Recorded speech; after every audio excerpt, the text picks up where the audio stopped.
Ever get that feeling like, the world's kind of on shaky ground, like everything's a bit precarious? Yeah, I know what you mean. Well, imagine a time when whole civilizations, like poof, vanished, just like Oh, that, with wow. their fancy trade routes and kings and everything. Gone. Gone. And that's what happened at the end of the Bronze Age, around 1177 BC. We're talking about a world, honestly, not that different from ours. Global connections, complex societies, and then bam, it all just collapses. Fascinating. So today we're going to dive deep right into this historical mystery.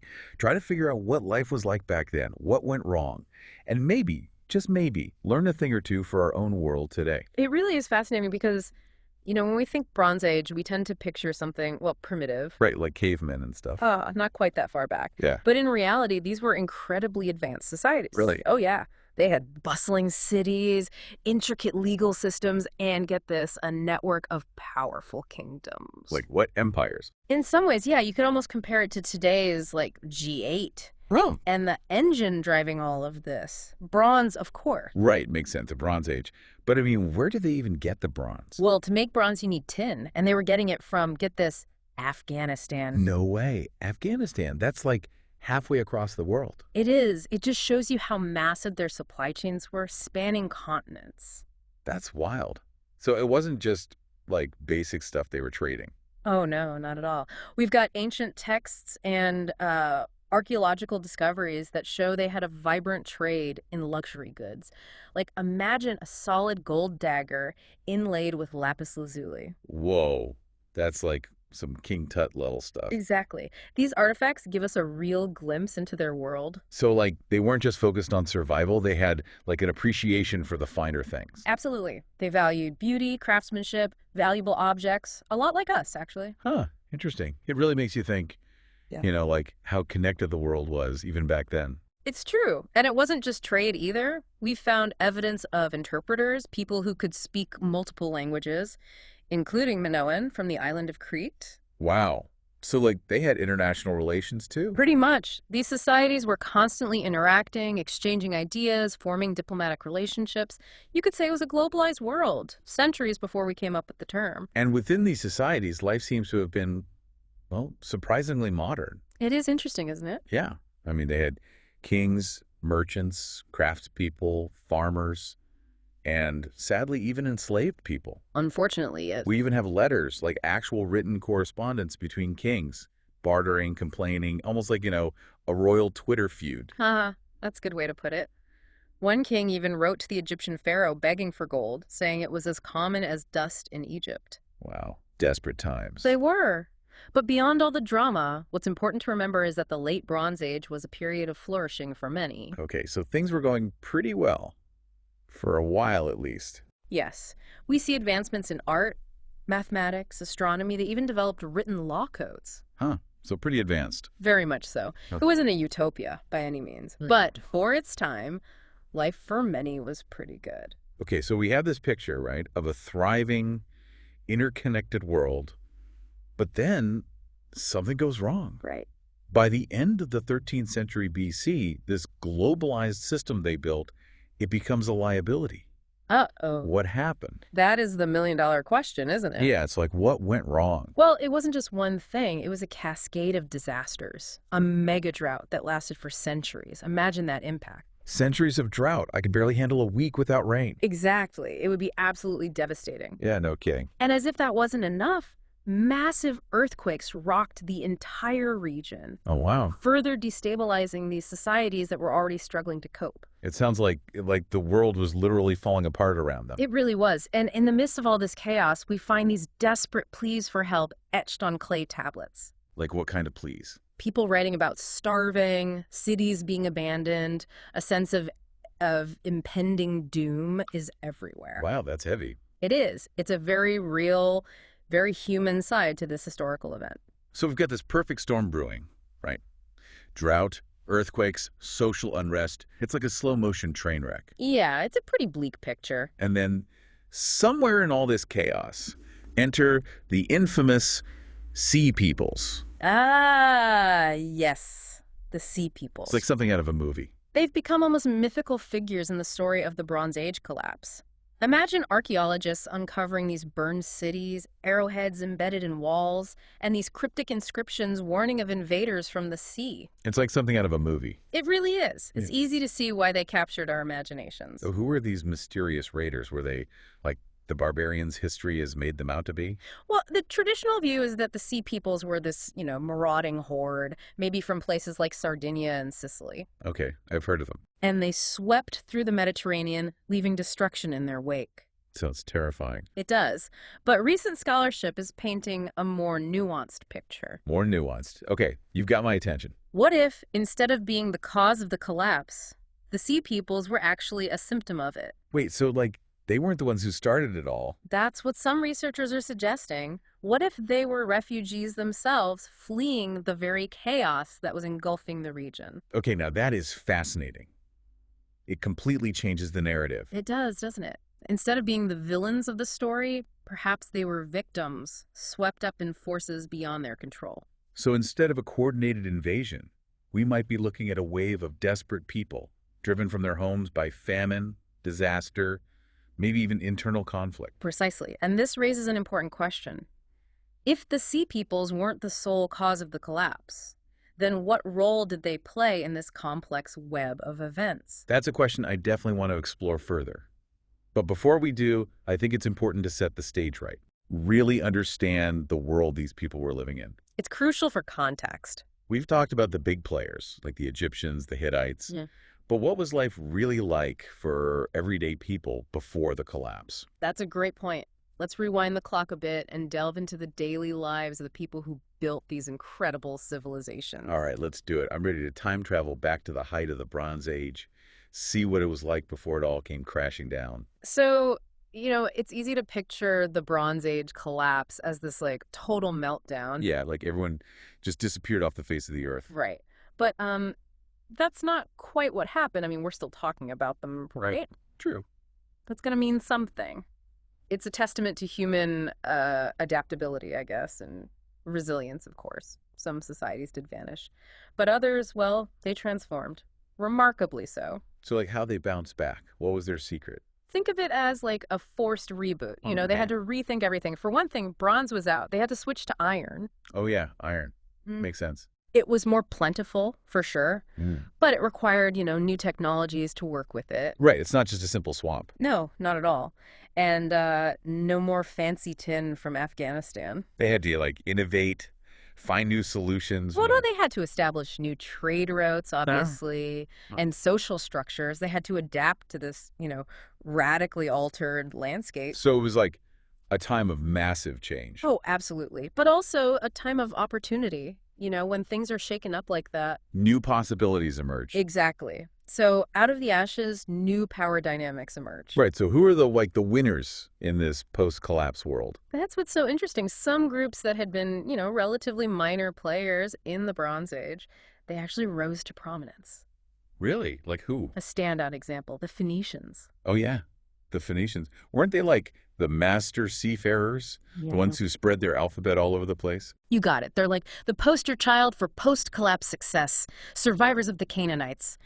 And they saw the upheaval not as an ending, but as a chance to reshape the world.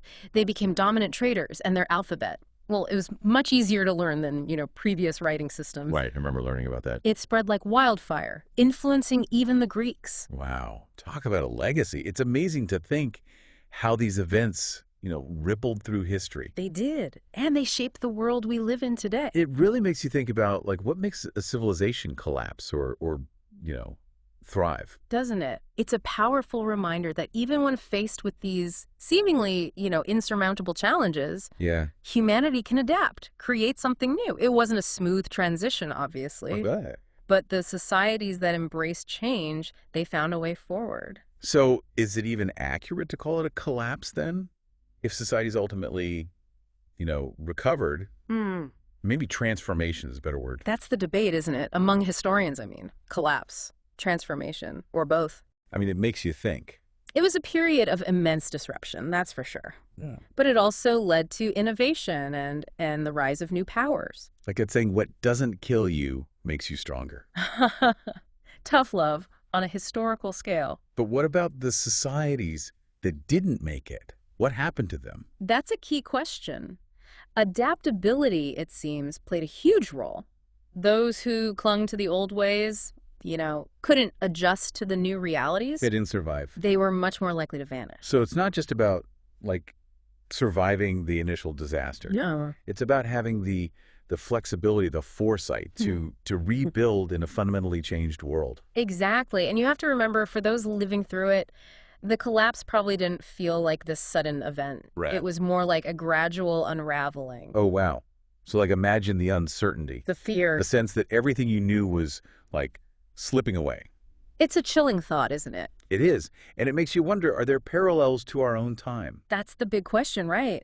I mean, we're facing some pretty major challenges ourselves. Mhm. Climate change, global instability. Yeah, it's a lot. So what lessons can we draw from the late Bronze Age to help us, navigate our own uncertain future? Right. Like, what can we learn from them? Their story, it's a cautionary tale, but it's also a story of hope. It reminds us that even when things fall apart, there's always the potential for renewal. Okay, that's actually quite inspiring. It's a reminder that we have agency.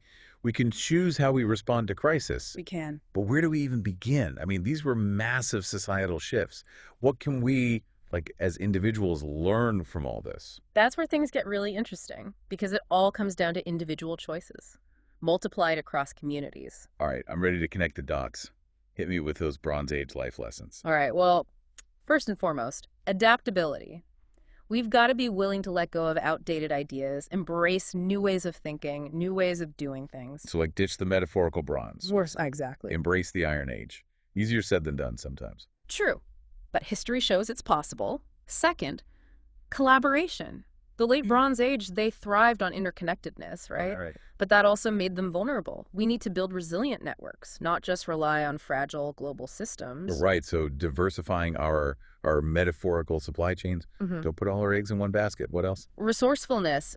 The survivors of the collapse, they were masters of making do with what they had. Like they were scrappy. Exactly. Finding creative solutions to new problems. We can learn a lot from that ingenuity. So it's all about being adaptable, collaborative, and resourceful. I think so. Sounds like a good recipe for navigating any challenge, really. Whether it's like a personal setback or a global crisis. Absolutely. The late Bronze Age, it teaches us that even in the face of collapse, there's always the potential for renewal, transformation.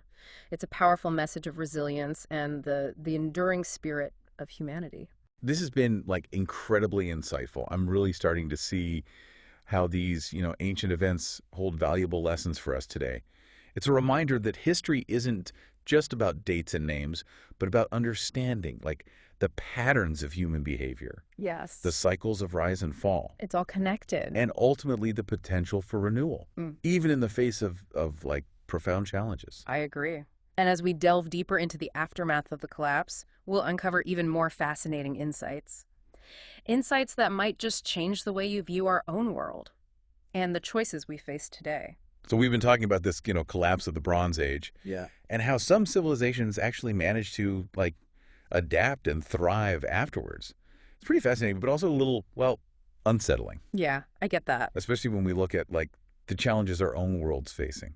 So as we wrap up this deep dive, I'm curious, what are the biggest takeaways? What can we, learn from the Bronze Age to help us navigate all the crazy stuff happening in the 21st century? That's the question, isn't it? The historians, scholars, they've been wrestling with it for, well, centuries.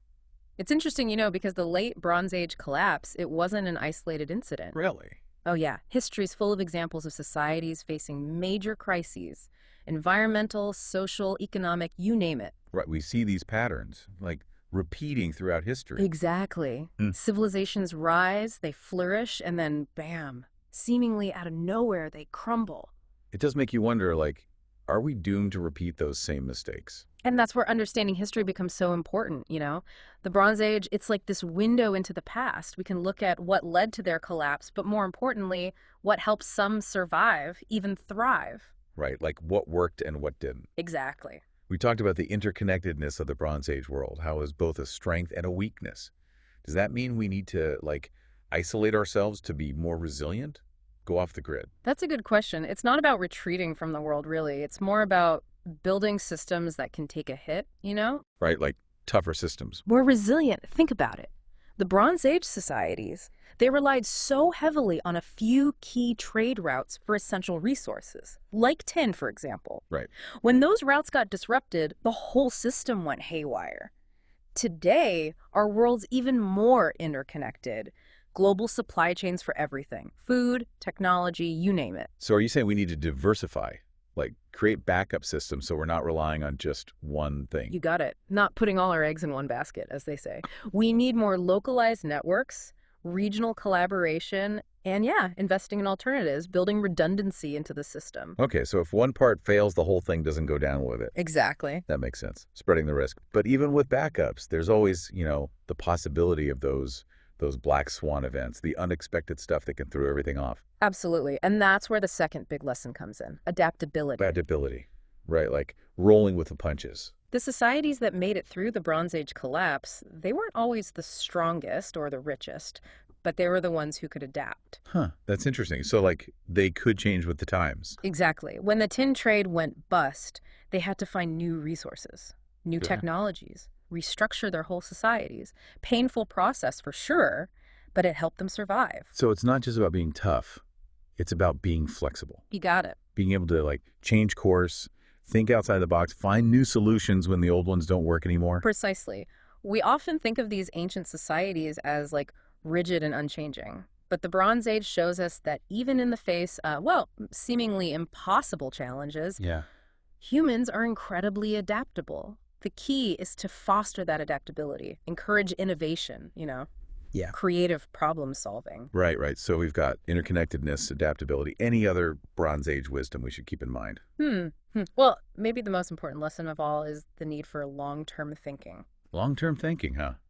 Like planning for the future. Exactly. One of the things that contributed to the Bronze Age collapse, it seems, was a failure to recognize the warning signs. Like address the underlying problems before they blew up. Right. And we see evidence of environmental damage, social inequality, over-reliance on those fragile systems, Yeah. right? Issues that sound pretty familiar even today. Yeah, it's like they were sleepwalking into disaster, not paying attention to the warnings until it was too late. Are we making those same mistakes today? That's the question we need to ask ourselves, isn't it? The Bronze Age is this stark reminder, we can't afford to just ignore the long-term consequences of our actions. We need to think about sustainability, building systems that can weather the storms, adapt to change, make choices today that'll create a more resilient future, not just for us, but for, generations to come. That's pretty powerful. And honestly, a little daunting. Where do we even start? These are huge, like systemic issues. How can we as individuals really make a difference? It's true, these are complex problems, no easy answers. But I think the Bronze Age offers us a bit of hope, amidst all the chaos. So, It reminds us that even when things feel like they're falling apart, humans have this incredible capacity for resilience, reinvention. It's about making conscious choices in our daily lives, supporting businesses, organizations that are working towards a better future, and using our voices, advocating for change. so it's about individual action, but also collective action, like coming together to tackle these challenges head on. Exactly. The Bronze Age was a time of immense upheaval, that's for sure. But also great innovation, transformation. It's a reminder that collapse, well, it doesn't always have to be the end. It can be a catalyst for change. Well, on that note, I think it's time to wrap up our deep dive into the Bronze Age. I don't know about you, but I'm feeling, inspired, a little humbled, honestly, and ready to face the challenge of building a more resilient future. I feel that. Thanks for joining us. It's been a pleasure. And until next time, keep exploring, keep questioning, and keep learning from the past. It might just help us create a better future.